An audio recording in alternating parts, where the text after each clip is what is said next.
All right, so today we're diving into a company that's making waves in multiple sectors, actually. EVs, sustainable energy, you name it. Yeah, Tesla, it's the name everyone knows, but But is it a good investment? That's the big question, right? exactly. And that's what we're here to figure out. We're going to look at Tesla through the lens of value investing, kind of like what Warren Buffett would do. Yeah, strip away the hype and see what's really there. We've got a ton of research our amazing listeners sent our way, and we're going to break it all down. See if Tesla's truly a gem or just fool's gold.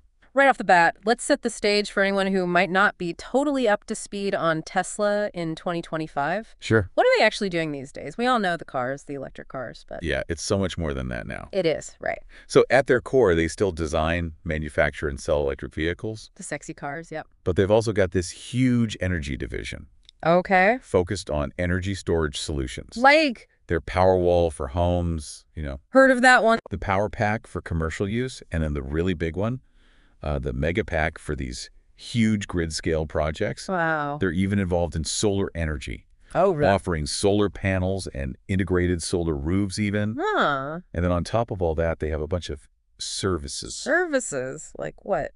Their supercharger network, which is pretty vast. Yeah, that's their charging station network, right? Exactly. Okay. They also have over-the-air software updates for their cars. Keeps those cars fresh. Yep. And they even offer vehicle insurance in some places. So they're really becoming this, like, full ecosystem. That's their aim, a vertically integrated, sustainable energy company. Okay, so how do they actually make money from all this? Where does the bulk of the revenue come from? The main driver is still vehicle sales. That's the bread and butter. Makes sense. That's what they're known for. Right, but their energy generation and storage division is catching up fast. Oh, really? We'll talk about that growth later, but it's impressive. Okay, cool. Then you've got revenue from services, things like charging fees from the superchargers, Ah, okay. subscriptions for their full self-driving software, they call it FSD, Right. FS. and various other maintenance and after-sale stuff. Okay. And then there's this interesting revenue stream, regulatory credits. Regulatory credits. What are those? Because their cars are zero emission, they get these credits, which they can then turn around and sell to other car companies who need to offset their own emissions. So basically, polluters are paying Tesla to be green. Kinda. Yeah, it's this unique side hustle for them. That's pretty interesting. So it's almost like they're getting rewarded for sticking to their mission. In a way, yeah. All right, let's break down the specifics now. What are the key products and services we should be paying attention to? Well, on the car side, there's the premium models. Which are? The Model S and Model X, those are the luxury ones. Right. Then you have the more affordable, higher volume ones, the Model 3 and Model Y. Those are the ones you see everywhere these days. Exactly. Those are their workhorses. Okay. More recently, they've entered the commercial vehicle space with the Semi. That's their electric truck, right? Yep, big production goals for that one at their Nevada Gigafactory. Gigafactory. So futuristic. And of course, the highly anticipated Cybertruck. Yeah, everyone's talking about that one. That's in production now, and deliveries have started. Wow, so they've got all bases covered, basically. Pretty much. Then on the energy side, there's the Powerwall for home energy storage, Yeah, we talked about that. Power Pack for businesses, and then the Mega Pack for grid scale stuff. Okay, and those mega packs are seeing good growth. Huge growth. Actually, they deployed a record 31.4 gigawatt hours of storage in 2024. Wow, 31.4 gigawatt hours? That's got to be enough to power, I don't know, a small city? Millions of homes. For a while, at least. Yeah, it's a big deal. Okay, so their energy side is not to be ignored. Definitely not. And their services are mainly focused on the supercharger network. Yeah, they had over 7,100 stations in 52 countries as of March 2025. So pretty much wherever you go, you can find a supercharger. The goal is to make owning a Tesla as convenient as possible. So range anxiety is not a problem. Not really. They're also offering vehicle insurance and other maintenance services. So becoming more of a one-stop shop. Precisely. Okay, so what's next for Tesla? What are they cooking up that could really shake things up? Well, they're working on even more affordable EVs, possibly called the Model Q or Model 2. Trying to get those prices down. Yeah, aiming for under $30,000. That would be huge. It would open up EVs to a much wider market. When are those supposed to launch? Production is rumored to begin in the first half of 2025. Interesting. They've also got big plans for autonomous driving. Oh, yeah, everyone's trying to crack that nut. They want to launch robo-taxi services with things like the Cybercab and Robovan. Cybercab, Robovan, sounds like something out of a sci-fi movie. I know, right? Initial tests are scheduled for June 2025 in Austin, Texas. So they're moving fast on that front. They are, And then there's Optimus. Optimus. Their humanoid robot. Oh, right. I almost forgot about that. Goal is to make 1,000 of them per month in 2025 and start selling them by late 2025. Robots. Huh. Sounds ambitious. Very ambitious. But that's Tesla for you. All right, so with all these irons in the fire, where does Tesla stand in the market today? What's their size and position? Globally, they're a major player in the EV market. How major? They sold almost 1.8 million vehicles in 2024. Second largest EV maker in the world. So they're up there with the big boys? They are. Total deliveries have passed 7.25 million vehicles. That's a lot of cars. It is. They've got a huge market share in the U.S., around 50%. So basically half the EVs on the road in the U.S. are Teslas. More or less. But the competition is heating up. You're telling me. Traditional car companies are shifting to electric fast. Yeah, they're finally taking it seriously. And Chinese manufacturers are becoming a real force, especially BYD. Heard of them. They're making some impressive EVs. They are. So are they starting to lose ground to these competitors? What does the research tell us? It's a mixed bag. How so? Well, in Europe, their market share has taken a hit. Really? Yeah, their sales in January 2025 were down a whopping 45% compared to the year before. That's a big drop. It is, particularly in big markets like Germany and France. Any idea why? Several factors, probably. Like? European EV makers are making some really compelling cars now.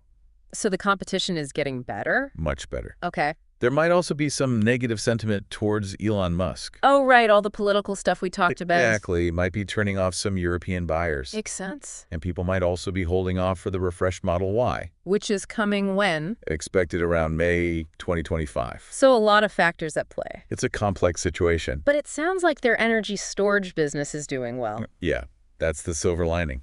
How well? They doubled their deployments in 2024. Remember those record 31.4 gigawatt hours? Right. They're expecting another 50% or more growth in 2025. So while their cars might be facing headwinds in Europe, their batteries are booming. Pretty much, yeah. All right, so if we look at Tesla as a whole, what would you say is their core value proposition? Why do people choose Tesla over other options? It all comes down to their mission: to accelerate the world's transition to sustainable energy. Sounds lofty. It is, but they're putting their money where their mouth is. How so? They offer these high-performance electric vehicles with advanced technology. Like their autopilot and FSD. Right, exactly. They're trying to create a whole ecosystem of vehicles, energy storage, and solar power. So you can power your house with solar, stored in a Powerwall, and drive a Tesla. That's the vision, a seamless, sustainable lifestyle. But we've also seen some research suggesting that their brand might be taking a hit. Ah, yes, that's a concern. What's going on there? Elon Musk's political activities seem to be alienating some customers. That's stuff we talked about earlier. Yeah, especially environmentally conscious consumers who might not agree with his views. So it's a bit of a trade-off, cutting-edge technology versus potential brand damage. It is, and it's something investors need to consider. For sure. And of course, they still do that direct-to-consumer sales model. Right, no dealerships for Tesla. Which has its pros and cons. It does. Gives them more control, but also more responsibility. Interesting. All right, so let's move on to the people running the show. What do we know about Tesla's management team? All right, well, historically, they've achieved incredible growth and innovation. No doubt about that. They scaled production with their gigafactories, expanded globally. It's impressive. But the data also shows some recent bumps in the road. True. 2024 saw their first annual decline in vehicle deliveries. Even if it was just 1%, that's still a big deal. It is a sign that maybe the hypergrowth phase is slowing down. Okay. Revenue growth also flattened in 2024, just 1% year over year. Not exactly the kind of numbers investors like to see. Not really. And their GAAP net income, which is their profit according to standard accounting rules, Okay. that dropped by a huge 53% in 2024. So their profitability is taking a hit. Yeah, definitely a cause for concern. Now, Tesla has faced challenges before. How has the management team handled those in the past? Well, Elon Musk has a knack for pulling them back from the brink. Yeah, he's known for that. He's averted financial collapse multiple times in the early days. So he's a bit of a maverick, a risk taker. Definitely.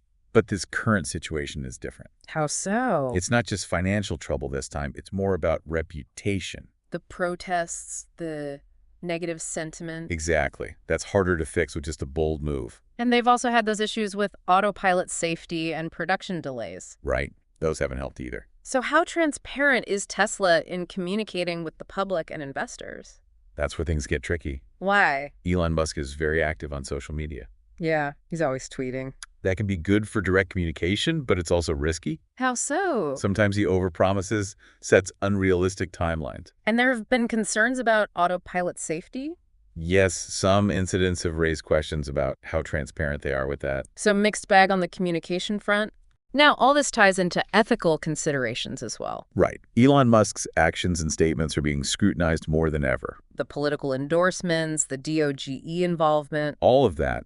People are questioning his motives and potential conflicts of interest. And then there's the allegations about their workplace culture and stance on unions. Yes, those ethical considerations can't be ignored. They can really impact a company's reputation. And ultimately, their value. Okay, let's shift gears a bit. How does Tesla allocate its capital? Where are they putting their money? They're big on reinvestment. They're constantly plowing money back into the business. To fuel future growth. Exactly. They're expanding their gigafactories. Like the one in Nevada for the semi. Yeah, and they're pouring money into Austin as well. Huge investments. They're also heavily focused on R&D, especially artificial intelligence. For their self-driving cars. Yep, they've got projects like the Cortex AI training cluster and the Dojo supercomputer. Sounds expensive. It is, but they believe AI is the future. And they're also working on those affordable EVs, the Model Q or 2. Right, trying to reach a wider market. And of course, battery technology is always a priority. Always. They want to make the best batteries in the world. So capital expenditure was up in 2024? Significantly, mostly for AI, autonomous driving, and expanding their energy storage production. Makes sense. They're betting big on the future. They are. Okay, what about mergers and acquisitions? Are they actively buying other companies? They've been pretty selective. Any notable acquisitions? Solar City in 2016 to get into solar energy. Right. DeepScale in 2019 for AI expertise. Makes sense. There's always rumors about them buying other companies, maybe to strengthen their supply chain or acquire specific tech. Okay, and Elon Musk recently made a bid for OpenAI, didn't he? He did. A huge bid, $97 billion. Wow, that would be a game changer. It would. Even though it's not a direct acquisition by Tesla, it shows his interest in AI. So are they returning any of this capital to shareholders?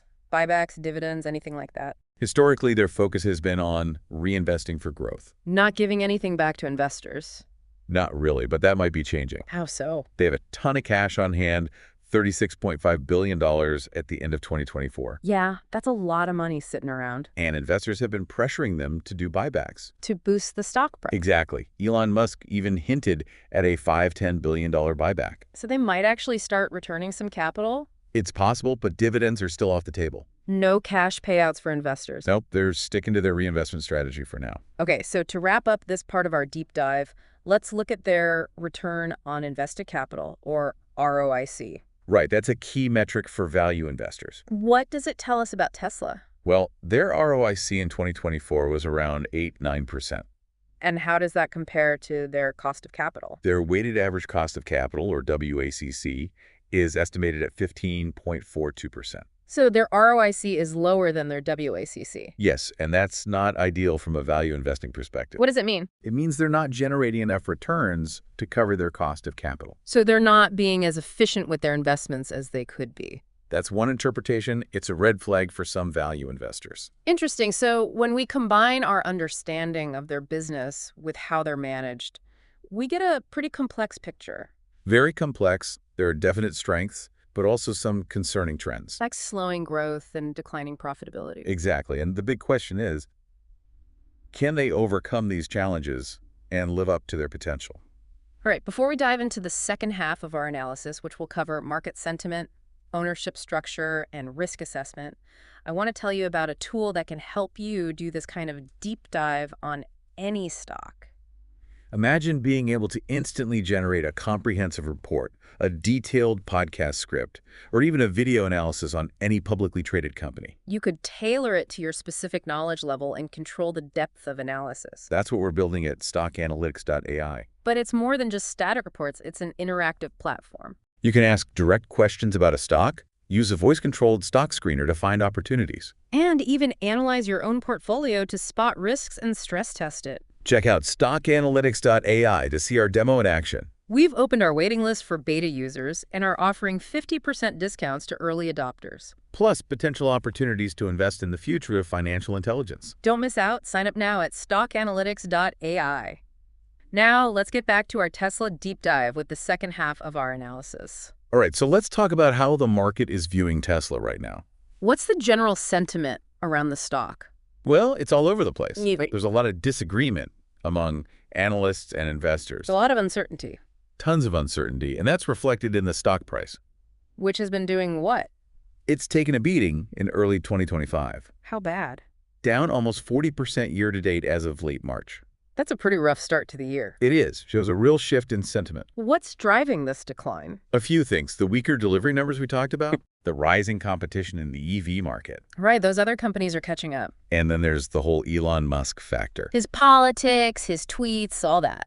Yes, some investors are spooked by all that. And Tesla stock has always been volatile, hasn't it? Oh, yeah. Big swings up and down. So this recent downturn isn't exactly surprising. Not really, but it's definitely something to watch. And what are analysts saying about Tesla's future? What are their price targets? It's a wide range, from very bearish to super bullish. So no consensus. None whatsoever. Some see the stock crashing, others see it hitting $2,600 by 2030. Wow, that's a huge difference. It is, but that just reflects the uncertainty surrounding Tesla.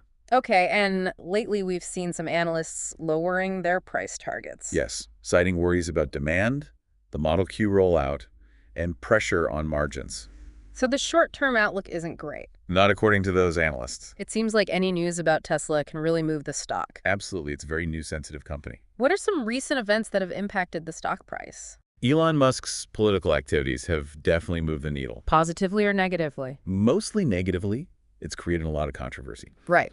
Then there's their quarterly delivery numbers. Those are always closely watched. Any misses there? And the stock usually takes a hit? Yep, investors are looking for consistent growth. Okay. And any news about FSD progress or new model announcements? Those can also have a big impact, both positive and negative. And of course, any developments in their energy storage business. Right, that's becoming an increasingly important part of their story. So with all these moving parts, who actually owns Tesla? Let's talk about their ownership structure. Well, the biggest shareholder is, of course, Elon Musk. He's got a huge chunk of the company. He does, which gives him a lot of control. And we've seen reports of other Tesla insiders selling stock recently. Yes, that always raises eyebrows. Does it mean they're losing faith in the company? Not necessarily. Yeah. Insider selling can happen for various reasons. Personal financial planning, diversification of assets, nothing sinister necessarily. Okay, but it's still something to keep an eye on. Definitely. Now, beyond just ownership, there's also been talk about potential changes in Tesla's leadership. Right, some shareholders are calling for a shakeup.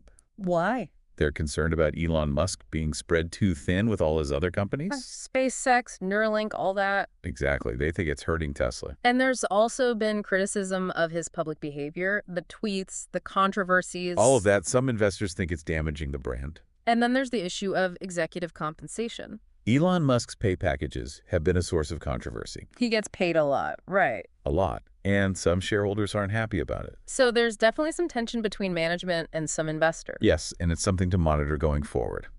Okay, let's wrap this up with a good old SWOT analysis. What are Tesla's main strengths? All right.